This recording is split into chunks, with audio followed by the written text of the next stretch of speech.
चश्मा हटाने के लिए आंखों का लेज़र कौन कौन से मरीजों को नहीं करवाना चाहिए और अगर ये लोग करवा लेते हैं तो उनको क्या क्या नुकसानात हो सकते हैं। चश्मा हटाने के लिए कोई इंटरनेशनल कवानीन या गाइडलाइंस हैं जिनको मद्देनज़र देखते हुए हम ये फैसला करें कि कौन से मरीजों को लेज़र करवाना चाहिए और कौन से मरीजों को लेज़र नहीं करवाना चाहिए। आजकल सोशल मीडिया के इस दौर में जबकि इंफॉर्मेशन बहुत ज़्यादा है, लेकिन बदकिस्मती से मैं देख रहा हूँ कि आंखों के मामले में डिस इंफॉर्मेशन उससे कहीं ज़्यादा है। इस हसास मौजू पे बात करने के लिए आज हमने मदऊ किया हुआ है professor colonel doctor Sadia Humayun साहिबा को, और मैं उनका बहुत शुक्रगुजार हूँ कि इस अपने कीमती शेड्यूल में से उन्होंने अपना कीमती टाइम दिया। सबसे पहले तो ये बताएं कि क्या हर बंदा लेज़र कर सकता है या इसके कुछ रूल्स हैं, कुछ गाइडलाइंस हैं जिनको देखते हुए हम ये फैसला करें कि कौन से बंदों को लेज़र करवाना चाहिए, कौन से को नहीं करवाना चाहिए। इंटरनेशनल गाइडलाइंस हैं जो हमें बताई गई हैं कि आपने ये चीज़ें उन पेशेंट में देखनी है। सबसे पहले तो हमने पेशेंट की एज को देखना है।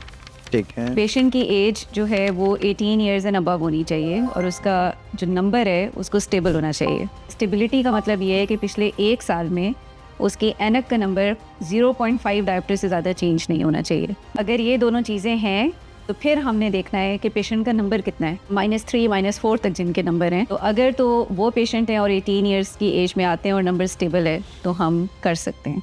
लेकिन अगर वही पेशेंट जो 18 ईयर्स में आया है उसका नंबर -6 तक है, -7 तक है, तो फिर हमें उस एज में भी नहीं करना चाहिए। हमें वेट करना चाहिए जब तक उसका नंबर सही तरह स्टेबल नहीं हो जाता। इसके अलावा हमने ये देखना है कि पेशेंट का कॉर्निया कैसा है। जब हम लेज़र करते हैं तो हमने कॉर्निया के ऊपर लेज़र करना होता है। तो उसको चेक करने के लिए बहुत सारे टेस्ट हैं जो हमें करने होते हैं, जिसमें सबसे इम्पॉर्टेंट टेस्ट जो है वो कॉर्नियल टोमोग्राफी जिसे हम कहते हैं। टोपोग्राफी, कॉर्नियल टोपोग्राफी आम ज़ुबान में कहा जाता है, या कॉर्नियल टोमोग्राफी है, यानी हम कॉर्निया के कट सेक्शंस करके हम कॉर्निया की हेल्थ को देखते हैं कि कॉर्निया इस काबिल है कि हम उसके ऊपर लेज़र कर सकें। अगर वो ठीक है तो फिर लेज़र की तरफ हम जाते हैं। अच्छा, मतलब ये हुआ कि 18 साल से पहले तो बिल्कुल नहीं करवाना, और नंबर 2 अगर 18 से एक बंदी की उम्र ज़्यादा भी है और वो हर हाल में लेज़र करवाना भी चाह रहा है, लेकिन अगर आपकी ऐनक का नंबर 6 महीने से लेके कम से कम 1 साल तक रुका हुआ नहीं है एक जगह पे, अगर 0.5 यानी जिसका बंदे का 3 है तो अगर 3.5 तक है तो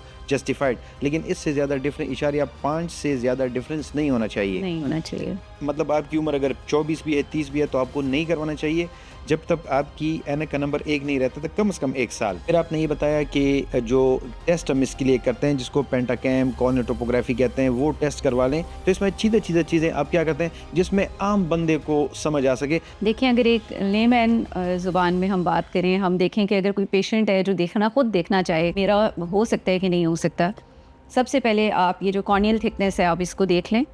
कॉर्नियल थिकनेस एक नॉर्मल इंसान में 520 ±20 यानी 500 से ऊपर होनी चाहिए।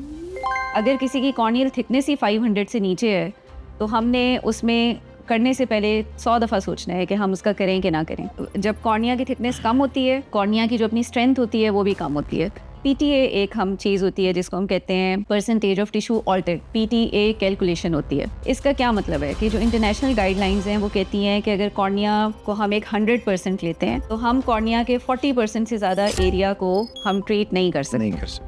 ठीक है, 40% से ज़्यादा अगर हम ट्रीट करेंगे, कॉर्निया जो है वो पेपर थिन हो जाएगा और उसकी कोन बनना शुरू हो जाएगी और वो ख़राब हो जाएगा।